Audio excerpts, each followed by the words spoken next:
Hey everybody, we're in the Palace Supper Room right now and thought we'd talk a little bit about design. This room, we don't know what it looked like in the 18th century, so a lot of research went into this room. And did it look like this? Maybe it did. Most likely it did not. It's a little bit too ornate for what we typically see in Virginia, even for the governor's palace. But you know, it's the best guess that people can make. So patterns in the 18th century, or design in the 18th century, we can't just think of it as an aesthetic thing. It's more than that. It's education is what it really is, and education and design, what's popular design. That's all part of who you are in the 18th century and represents your standing in society. So understanding period design for architecture as well as what's popular shows people who you are in society.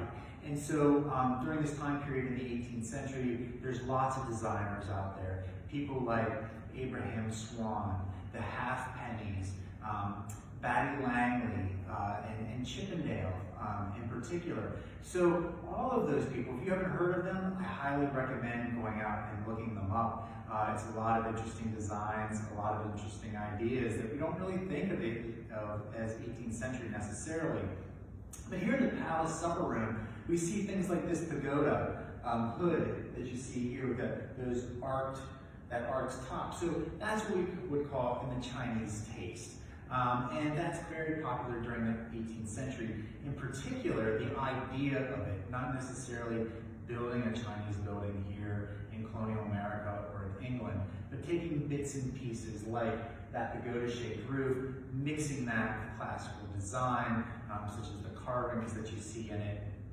And that's how they're adapting that design to fit their aesthetic during the 18th century. But this room is filled with that. The brackets along the windows, those are reminiscent of some of Abraham Swan's designs, as well as those geometric recessed panels in the shutters for the window as well. So taking a nod to those designers, to what's popular design in the 18th century, and that's what really led to this room. In our opinion, it's a little much, but whatever we would do would also be a yes. And this is based on a lot of research for popular design during the time period, so that's how the room is represented.